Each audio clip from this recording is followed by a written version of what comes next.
Today Karthik దీపం review. దీప జ్యోష్నతో ఇలా అంటుంటుంది, సూరజ్తో నీ ఇష్టాన్ని చెప్పావా అంటుంది. చెప్పాను అనేసి జ్యోష్న అంటుంది. మరి ఏమన్నాడు అంటుంది దీప. వినలేదు అంటుంది జ్యోష్న. చెవులు మూసుకున్నాడా అంటుంది దీప. ఫోన్ మాట్లాడుతున్నాడు అంటుంది జ్యోష్న. మళ్ళీ చెప్పచ్చు కదా అంటుంది దీప. ఒకసారి చెప్పడానికి ఎంత కష్టపడుతున్నానో మళ్ళీ ఎలా చెప్పాలి అనేసి అంటూ ఉంటుంది జ్యోష్న. ముందు ఎలా చెప్పావో మళ్ళీ అలాగే చెప్పాలి అంటుంది దీప. వాడు నన్ను కేర్ చేయటం దీప అనేసి అంటూ ఉంటుంది జ్యోష్న. సూరజ్ని నువ్వు కేర్ చేయాలి అంటాడు కార్తిక్. ఇవన్నీ నాకెలా తెలుస్తాయి అంటుంది జ్యోష్న. ప్రేమలో పడితే తప్పదమ్మా, చెయ్యాలి. ఎంతవరకు చెయ్యాలి అంటే ఒక మనిషి మాట్లాడడానికి వస్తే ఆ మనిషి ఏం మాట్లాడాలనుకుంటుందో వినాలి అనుకోవడం కామన్ సెన్స్ కదా అనేసి అంటూ ఉంటుంది జ్యోష్న. ప్రేమకి కామన్ సెన్స్ లేకపోవచ్చు, కానీ పోనీ ఏ సెన్స్లో చెప్పాలో, ఏ సెన్స్ ఉంటుందో నువ్వే చెప్పు బావా అంటుంది. ఆ సెన్స్లోనే ట్రై చేస్తాను అంటుంది జ్యోష్న. బాగా విసిగిపోయినట్టుకున్నావే అంటాడు కార్తిక్. చిరాకు వస్తుంది అంటుంది జ్యోష్న. సూరజ్ మీద అనేసి అడుగుతుంది దీప. కాదు, నా మీద నాకే అనేసి అంటుంది. ఎందుకు అనేసి అంటూ ఉంటాడు కార్తిక్. సూరజ్ని కావాలనుకుంటున్నందుకు అంటుంది జ్యోష్న. మనకు కావాల్సింది మనకి ఈజీగా దొరికితే దానికి వాల్యూ ఉండకపోవచ్చు అనేసి అంటూ ఉంటుంది దీప. సూరజ్కి యాటిట్యూడ్ ఎక్కువ. ఆ యాటిట్యూడ్ ఎందుకు? నా ప్రేమ వాడికి అర్థం కావటం లేదా అంటుంది జ్యోష్న. కనిపించటం లేదా? ఎలా చూపించాలి? ఈరోజు పార్టీ ఉంది అన్నాను, మా ఇంటికి రావాలి అంటే ఎందుకు రావాలి అంటాడు. నీతో ఒక విషయం చెప్పాలి అంటే నేనెందుకు వినాలి అంటాడు. నేను ఒక మెట్టు దిగుతుంటే సూరజ్ ఒక మెట్టు ఎక్కుతున్నాడు. నేను పంతం వదిలేశాను అంటే వాడు పొగరగా మాట్లాడుతున్నాడు అనేసి అంటూ ఉంటుంది జ్యోష్న. అది చూడు, మళ్ళీ కోపం వస్తుంది నీకు అంటాడు కార్తిక్. కోపం కాదు బావా, బాధ. నా మనసు మారాలి అన్నాడు, మారింది. నేను ఎంత మారానో మీకు అర్థమవుతుంది కదా అంటుంది జ్యోష్న. కానీ సూరజ్కి అర్థం కావటం లేదే అని చెప్పేసి అంటూ ఉంటుంది జ్యోష్న. హలో, ఎలా చెప్పాలో కూడా నాకు తెలియటం లేదు అనేసి అంటూ ఉంటుంది జ్యోష్న. ఈరోజు సూరజ్ బర్త్డే. అప్పుడే సూరజ్ని విష్ చేద్దాం అనుకున్నాం, సర్ప్రైజ్ పోతుందని సైలెంట్గా ఆగిపోయాను. నా మనసులో మాట చెబుదాను అనుకున్నాను, కానీ ఛాన్స్ ఇవ్వలేదే అనేసి అంటూ ఉంటుంది జ్యోష్న. నువ్వే తెలుసుకోవాలి అంటాడు కార్తిక్. సూరజ్ ఎవరికి ఛాన్స్ ఇవ్వడు బావా. మాటలతో మన మైండ్ని డైవర్ట్ చేస్తాడు. మనం చెప్పాలనుకున్నది మర్చిపోతాం. ఒకవేళ గుర్తుపెట్టుకుని చెప్పినా సూరజ్ వినడు అని చెప్పి జ్యోష్న అంటూ ఉంటుంది. సూరజ్ వినాలనుకున్నప్పుడు మాత్రమే వింటాడు, కొద్దిగా అయినా వింటాడా అంటాడు జ్యోష్న. అసలు నువ్వు చెప్తే వినాలి కదా, చెప్తే వినాలి కదా అనేసి అంటూ ఉంటాడు కార్తిక్. నేను స్టార్ట్ చేశాను, సూరజ్ ఏదో విన్నాడు. స్ట్రైట్గా చెప్పలేక అటు తిరిగి చెప్పాను. మళ్ళీ తిరిగి చూస్తులకు ఫోన్ మాట్లాడుతున్నాడు. నా మాటలు గోడలు తప్ప వినడానికి ఎవరికీ ఇంట్రెస్ట్ లేదు అంటూ ఉంటుంది జ్యోష్న. నువ్వు చెప్పాలనుకుంటున్నావు, ఈగో విడిచి చెప్పినా అనవసరం అనుకుంటున్నావా అని చెప్పేసి అంటూ ఉంటుంది దీప. ఒంటరిగా ఉన్నప్పుడే చెబితేనే వినలేదు, అందరిలో చెప్తే వింటాడా అని చెప్పేసి అంటూ ఉంటుంది జ్యోష్న. ఒకవేళ వింటే ఎలా రియాక్ట్ అవుతాడో తెలీదు. అయితే నాకు ఒక మాట చెప్పు అని చెప్పేసి కార్తిక్ అంటాడు. నువ్వు లోజర్వా ఫైటర్వా అని అడుగుతూ ఉంటాడు. నేను ఫైటర్నే బావా అనేసి అంటూ ఉంటుంది జ్యోష్న. అయితే ఫైట్ చేయి అనేసి అంటూ ఉంటాడు కార్తిక్. ఏం చేయాలి అనేసి అంటుంది జ్యోష్న. బర్త్డే సెలబ్రేషన్ ఉందని సూరజ్కి తెలియదు కదా, కానీ సూరజ్ వస్తాడు. అందరి ముందు ధైర్యంగా నువ్వు నీ మనసులోని మాట సూరజ్కి చెప్పు.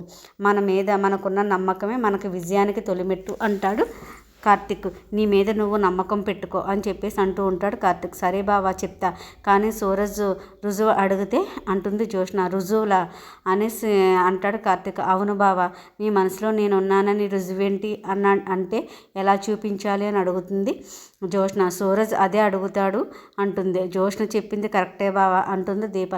సూరజ్ అలాంటోడే. జ్యోష్న చెప్పిన దానికి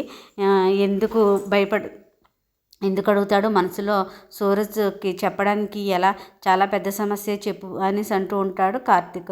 బాబా వాళ్ళ ప్రేమకు ఒక పుష్పం వచ్చింది, ఆనందపడేలోపు మరో టెస్ట్ ఇచ్చాడు.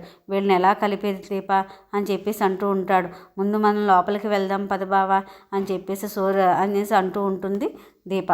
వెళ్ళగానే శివనారాయణ సూరజ్ ఏడమ్మా అనేసి అడుగుతూ ఉంటాడు. వస్తాడు తాత అనేసి అంటూ ఉంటుంది. పిలవడం కాదు, వెంట పెట్టుకుని తీసుకురావాలి అనేసి అంటూ ఉంటాడు శివనారాయణ. అవునవును, పిలవడానికి చంటి పిల్లాడా, చెయ్యి పట్టుకుని తీసుకురావాలని చెప్పేసి అంటూ ఉంటుంది పారిజాతం. పిలిస్తే వస్తాడు లేండి అనేసి అంటూ ఉంటుంది. అన్నయ్య అని చెప్పేసి దాసు వస్తూ ఉంటాడు. రా దాసు అని చెప్పేసి అంటూ ఉంటాడు దశరథ. ఒరే దాసు, నువ్వేంట్రా ఇప్పుడు వచ్చావు అని చెప్పేసి అంటూ ఉంటాడు. మేము రాలేదమ్మా, కార్తీక్ రమ్మన్నాడు అని చెప్పేసి దాసు అంటూ ఉంటాడు. కార్తీక్ రప్పించాడా అనేసి అంటూ ఉంటుంది పారిజాతం. అవును పారు, నేనే రమ్మన్నాను అనేసి అంటుంది. సూరజ్ బర్త్డేకి నా కొడుకు ఎందుకురా అంటుంది పారిజాతం. ఎందుకో నాకు అర్థమైంది పిన్ని, ఎందుకు అనేసి అంటూ ఉంటాడు దశరథ. ఎందుకు దశరథ? ఒక మంచి విషయం జరుగుతున్నప్పుడు అయిన వాళ్ళందరూ మనతోనే ఉండాలి కదా పిన్ని. దాసు నా తమ్ముడు, నా కూతురికి మంచి జరుగుతున్నప్పుడు వాడు పక్కన లేకపోతే ఎలాగా? అందుకే కార్తీక్ పిలిపించాడు అని చెప్పి దశరథ అంటూ ఉంటాడు. అవునా కార్తీక్, అవునా?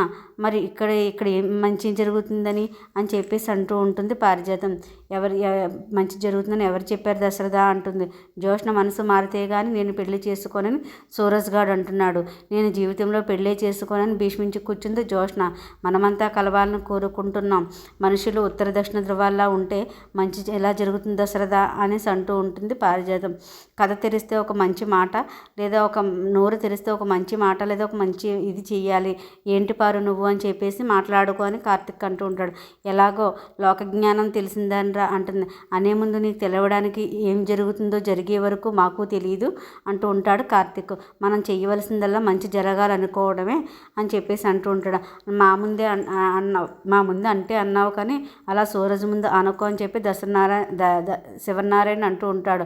అనడానికి సూరజ్ రావాలి కదా అనేసి అంటూ ఉంటుంది పారిజాతం. వస్తున్నాడు అని చెప్పేసి కార్తీక్ అంటూ ఉంటాడు. 1000 అని చెప్పేసి అనుకుంటూ ఉంటుంది పారిజాతం. రా సూరజ్, నీకోసమే అందరూ వెయిట్ చేస్తున్నామని కార్తీక్ పిలుస్తూ ఉంటాడు. నా కోసం అందరూ వెయిట్ చేయవలసింది ఏంటండి అని అడుగుతూ ఉంటాడు. అది సూరజ్, ఆగిపోయేవే, ఈరోజు నీ బర్త్డే కదా అని చెప్పేసి శివనారాయణ అంటూ ఉంటాడు. నేను ఎందుకు పిలిపించావో నీకు ఇప్పటికే అర్థమైపోయి ఉంటుంది అనేసి అంటూ ఉంటాడు శివనారాయణ. అర్థమైంది సార్, కానీ నా బర్త్డే అనేసి మీకు ఎలా తెలుసు సార్ అని చెప్పేసి అంటూ ఉంటాడు. నేనే చెప్పాను అని చెప్పి జోష్న అంటూ ఉంటుంది. చెప్పడం ఏంటి, ఈ ఏర్పాట్లన్నీ కూడా తనే చేసింది సూరజ్ అని చెప్పి కార్తీక్ అంటూ ఉంటాడు. నా బర్త్డే నీకెలా తెలుసు జోష్న అనేసి అడుగుతూ ఉంటాడు సూరజ్. తెలుసుకున్నాను అంటుంది జోష్న. ఎలా అంటాడు సూరజ్. పెద్ద అని చెప్పాడనేసి అంటూ ఉంటుంది జోష్న. అవునరా, ఆ పిల్లే నీ హ్యాబిట్స్ గురించి, నీ అలవాట్ల గురించి, నీ పద్ధతుల గురించి అడిగిందన్న మాటలు సూరజ్ గుర్తు చేసుకుంటూ ఉంటాడు. నాకు ఇలాంటివన్నీ నచ్చవు జోష్న అని చెప్పేసి అంటూ అంటాడు. ఇలాంటివన్నీ నచ్చవా, లేకపోతే నేను సెలబ్రేటింగ్ నీకు నచ్చలేదా అనేసి అడుగుతూ ఉంటాడు. రెండు పెద్ద ఆయన దగ్గర ఉన్నప్పుడు ప్రతి సంవత్సరం సెలబ్రేట్ చేసుకునేవాడువట కదా అనేసి అంటూ ఉంటుంది జోష్న. చాలా తెలుసుకున్నట్టుకున్నావే అనేసి అంటూ ఉంటాడు సూరజ్. నీ గురించి తెలుసుకున్నానంటే ఎందుకో నువ్వే అర్థం చేసుకోవాలి కదా సూరజ్ అనేసి అంటూ ఉంటుంది జోష్న. ఈరోజు కేవలం నీ బర్త్డే మాత్రమే కాదు, స్పెషల్ గిఫ్ట్లు కూడా ఉన్నాయి అనేసి అంటూ ఉంటాడు కార్తీక్. స్పెషల్ గిఫ్ట్లు ఏంట్రా అనేసి అంటూ ఉంటుంది పారిజాతం. గిఫ్ట్లు కూడా చెప్పు జోష్న అని చెప్పేసి కార్తీక్ అంటూ ఉంటాడు. ఎంతకంటే మంచి టైం రాదు, మీరు నా కోసం అనేసి చెప్పు జోష్న, ఎంతకంటే మంచి టైం రాదు అని చెప్పి దీప అంటూ ఉంటుంది.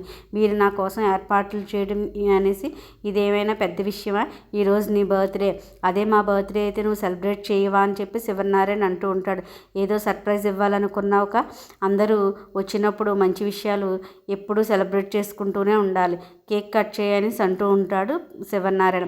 మనం చాలా విషయాలు మాట్లాడుకోవాలంటే కార్తీక్ తాత ఒక నిమిషం, కేక్ కట్ చేయడానికంటే ముందే ఇక్కడ మరొకటి జరగవలసి ఉంది అనేసి అంటూ ఉంటాడు కార్తీక్. ఏంటి బ్రదర్ అంటే, అది చెప్పాల్సింది నేను కాదు, నువ్వు ఇలా రా బ్రదర్ అని పిలుస్తూ ఉంటారు. బ్రదర్ అని చెప్పేసి నేనా అని చెప్పేసి అంటాడు. నాతో ఎవరైనా ఏదైనా మాట్లాడాలా అని అంటూ ఉంటాడు సూరజ్. అవును బ్రదర్, నీతో మాట్లాడాలి అంటూ ఉంటాడు కార్తీక్. సూరజ్ నిన్ను పెట్టిన పెళ్లి ప్రపోజల్ని నువ్వు రిజెక్ట్ చేసావు, కానీ సూరజ్ నేను నీతో ఒకటి చెప్పాలి, చెప్పు జోష్న అంటాడు సూరజ్. నేను మనుషుల్ని పుస్తకం చదివినట్టు చదవలేను, నాకు ఎవరి గురించి పెద్దగా తెలియదు అన్న ఆలోచనలు కానీ అలవాట్లు కానీ లేవు, కానీ నేను నీ గురించి నీకు తెలియకుండానే తెలుసుకున్నాను. నీలాంటి తెలివైన మనిషికి నా ప్రయత్నం ఎందుకో అర్థం కాకపోవడం ఏమి ఉండదు. జనరల్గా ఈ ఇంట్లో నేను ఒకేదాన్నే, ఈ తరంలో ఉన్న ఆడపిల్లని ఎంతో గారాభంగా పెంచాను. ఇచ్చారు, దేనికి లోటు లేదు. ఇవ్వడం తప్ప తీసుకోవడం తెలియదు. నాకేది కావాలని ఈరోజు అడిగింది లేదు. జీవితం అంటే ఎప్పుడూ ఒకేలా ఉండదని మా బావ దీప చెప్పిన తర్వాతే అర్థమైంది. అందుకే అందరి ముందు నీకు ఒక మాట చెప్పాలి అనుకుంటున్నానని చెప్పి జ్యోత్స్న సూరజ్తో అంటూ ఉంటుంది. దాన్ని ఎవరు ఎలా తీసుకుంటారో, ఎవరు ఎంతవరకు నమ్ముతారో అనేది నాకు తెలియదు. నాకు తెలిసిందల్లా ఒకటే, నాకు అనిపించింది చెప్పడం అనేసి అంటూ ఉంటుంది జ్యోత్స్న. చెప్పు జ్యోత్స్న అనేసి అంటూ ఉంటాడు సూరజ్. చెప్తాను. నా చుట్టూ ఉన్న వాళ్ళందరూ నా వాళ్ళు, నా మేలు కోరుకునేవాళ్ళు, నా శ్రేయోభిలాషులు, నా నా నాకు అందరూ కావలసిన వాళ్ళే. నా సంతోషం కోసం ఆలోచించేవాళ్ళు, నా కోసం ఏదైనా చేసేవాళ్ళు, నేను తప్పు చేస్తే సరిదిద్దేవాళ్ళు, నేను మంచి చేస్తే మెచ్చుకునేవాళ్ళు, నేను కష్టంలో ఉంటే సాయం చేసి నిలబడేవాళ్ళు, నేను భయంతో ఉంటే ధైర్యం చెప్పేవాళ్ళు.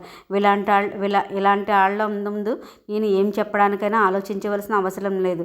నేను భయంగా చెప్పవచ్చు, నేను నిర్భయంగా చెప్పవచ్చు అని చెప్పి జ్యోత్స్న అంటూ ఉంటుంది. సూరజ్ నువ్వంటే నాకు ఇష్టం అని చెప్పేసి మీ అందరి ముందు చెప్తున్నాను. సూరజ్ అంటే నాకు ఇష్టం. సూరజ్తో జీవితాంతం కలిసి బ్రతకగలనన్న నమ్మకం నాకు, నా మనసుకు కలిగింది. ఇంతకంటే నేను బాగా చెప్పలేను, అర్థమైంది అనుకుంటానని చెప్పి జ్యోత్స్న అంటూ ఉంటుంది. అని చెప్పి నేను చెప్పాల్సింది చెప్పాను. నీ ఇష్టమే, నేనంటే నీకు ఇష్టమే కదా అని అడుగుతూ ఉంటుంది జ్యోత్స్న. సూరజ్ చెప్పు అనేసి అంటూ ఉంటుంది. నా మనవరాలు సిగ్గు విడిచి అందరి ముందు తన మనసులోని మాట బయట పెట్టింది అని చెప్పేసి శివనారాయణ అంటూ ఉంటాడు. పెళ్లి చేసుకుంటానని అన్న అమ్మాయి జీవితాంతం కలిసి ఒక మనిషితో కలిసి బ్రతకగలనని చెప్తుంది. ఎవరైనా పెళ్లి చేసుకోనున్న అమ్మాయి ఒక మనిషితో కలిసి జీవితాంతం కలిసి బతకగలనని చెప్తుందని దశరథ కూడా అంటాడు. ఎవరిని అడగడం తెలియని మనిషి నీ ముందు నిలబడి అడుగుతుంది, నీ నిర్ణయం కోసం ఎదురు చూస్తుందని చెప్పి దశరథ్ అంటూ ఉంటాడు. చెప్పి సూరజ్, మేమంతా మంచి కోరుకునే మనుషులమే, అలాగని నిన్ను బలవంతం పెట్టం. నువ్వు చెప్పింది మాకు బాగా ఇంకా గుర్తుంది. పెళ్ళనేది నీ ఇష్టంతో ఇద్దరి ఇష్టంతో జరగాలి అని నువ్వు అన్నావు కదా. ఇప్పుడు జ్యోత్స్న తన ఇష్టం చెప్తుందని దీప అంటూ ఉంటుంది. నీ ఇష్టం మీద ఒకరి జీవితం ఆధారపడి ఉంటుంది. చెప్పు సూరజ్ అంటుంది. చెప్పు బాబు అని చెప్పి సుమిత్ర ఇలా అంటుంది. కానీ చెప్పే ముందు కాస్త ఆలోచించుకో. ఇది మా కుటుంబం కాదు, మన కుటుంబం. దీంట్లో నువ్వు ఉంటావు. నీ నిర్ణయం ఏదైనా సరే మేమంతా అంగీకరిస్తాం. కానీ చెప్పే ముందు మాత్రం ఒకసారి ఆలోచించు అనేసి చెప్పు సూరజ్ అని చెప్పి సుమిత్ర కూడా అంటూ ఉంటుంది. జ్యోత్స్నను పెళ్లి చేసుకుంటావా, తనంటే నీకు ఇష్టం ఉండాలి అని చెప్పేసి అంటూ ఉంటుంది. ఈ రోజుతో ఈ విషయం తేలిపోవాలి అని చెప్పి శివనారాయణ అంటూ ఉంటాడు. ఈ రోజుతో ఈ విషయానికి ఒక ముగింపు ఇవ్వాలి. నీ నిర్ణయం ఏదైనా సరే మేము ఎదుర్కోవడానికి సిద్ధంగా ఉన్నాం. మేమంతా నీ నిర్ణయం కోసమే ఎదురు చూస్తున్నామని చెప్పేసి శివనారాయణ అంటూ ఉంటాడు. అర్థమైందండి, చెప్తాను వినండి అని చెప్పి జ్యోత్స్న అంటే నాకు ఇష్టమే. జ్యోత్స్నని పెళ్లి చేసుకోవడం నాకు ఏ అభ్యంతరం లేదని చెప్పి సూరజ్ చెప్తూ ఉంటాడు. నేను జ్యోత్స్న మనసులో ఉన్నానని నాకు తన మాటలు చూస్తే కాదు, తన కళ్ళ చూస్తే అర్థమైంది.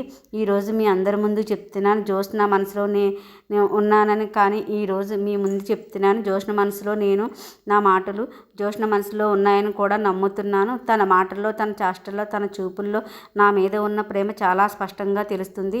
నేను కూడా జ్యోత్స్నను ఇష్టపడుతున్నాను, తనతో కలిసి బ్రతకాలని ఆశపడుతున్నాను అని చెప్పి సూరజ్ అంటూ ఉంటాడు. అది కూడా మీ అందరి ఆశీర్వాదం అని చెప్పేసి అంటూ ఉంటాడు. కంగ్రాచులేషన్స్ బ్రదర్ అని చెప్పేసి కార్తిక్ అంటూ ఉంటాడు.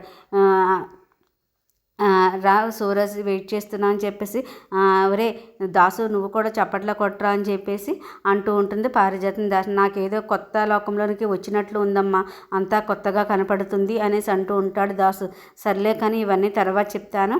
కార్తిక్ చెప్పాడు కదా, ఇంత పెద్ద సర్ప్రైజ్ ఇస్తాడు అనుకోలేదు. ఇప్పుడు అసలైన బర్త్డే సెలబ్రేషన్స్ జరగబోతుంది అని చెప్పేసి అంటూ ఉంటాడు దాసు. ఇప్పుడు నువ్వు నిజంగానే నా మనవడ అయిపోయావురా, చిన్న మనవడ అని చెప్పేసి అంటూ ఉంటాడు శివనారాయణ. చిన్న మనవడ రామ్మ, చిన్న మనవరాల? అవును దాసు.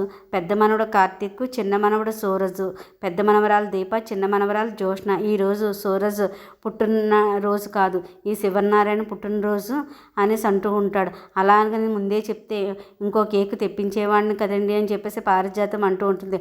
జోక్ బాగుంది పారిజాతం, నేనైతే నిజంగానే కేక్ తెచ్చేదానండి అనేసి అంటూ ఉంటుంది. నా చిన్న మనవడి బర్త్డే అంటే ఈ తాత బర్త్డే అయినట్టుగా రా సూరజ్ కేక్ కట్ చేయి అంటూ ఉంటారు. హ్యాపీ బర్త్డే అని చెప్పేసి అందరూ హ్యాపీ బర్త్డే టు యూ అని చెప్పేసి చెప్తే విషెస్ చెప్తూ ఉంటారు. నీకు ఏ మొహమాటం ఏమీ లేదు సూరజ్, నువ్వు ఎవరికి తినిపించాలనుకుంటున్నావో వాళ్ళకే తినిపించి కేకు మొక్క అని చెప్పి కార్తిక్ అంటూ ఉంటాడు. కార్తిక్ గారు నాకు అన్నయ్య, దీప గారు నాకు వదిన, వదినమ్మ ముందు అన్నయ్యకే తినిపిస్తాను అని చెప్పేసి అంటూ ఉంటాడు సూరజ్. అమ్మ దొంగ, నువ్వు బలేటోడురా మాట్లాడుతున్నావు చూసావా దీప, మొదటి మొక్క అన్నయ్య కట, రెండో మొక్క వదినకట, ఇప్పుడు మూడో మొక్క కాబోయే అత్తయ్యకి మామయ్యకి, ఇంకా కాబోయే భార్యకి ఎప్పుడు తినిపిస్తాడో అని చెప్పేసి అంటూ ఉంటాడు కార్తీక్. చివరిలో ఎప్పుడో తినిపిస్తాడేమో అనేసి అంటూ ఉంటాడు. చిన్న మనవడి లిస్టులో చివరిలో ఉండేది నేనేరా అని చెప్పి పారిజాతం అంటూ ఉంటుంది. సూరజ్ నీ ప్రాధాన్యత అంతా నీకు కాబోయే భార్యకి ఇవి, జోష్నకు తినిపించు అని చెప్పి జోష్న అంటూ దీప అంటూ ఉంటుంది. సూరజ్ మనసులో ఉన్నా కూడా సూరజ్ కూడా మనసులో ఉన్న వాళ్ళకే తినిపించాలని ఉంది. తినిపించే బ్రదర్ అని చెప్పేసి కార్తిక్ అంటూ ఉంటాడు. మేమేమి అనుకోలేమని చెప్పేసి కార్తిక్ అంటూ ఉంటాడు. ఈరోజు సీరియల్ ఎలా జరిగింది? Please like, share, subscribe my channel. Thank you.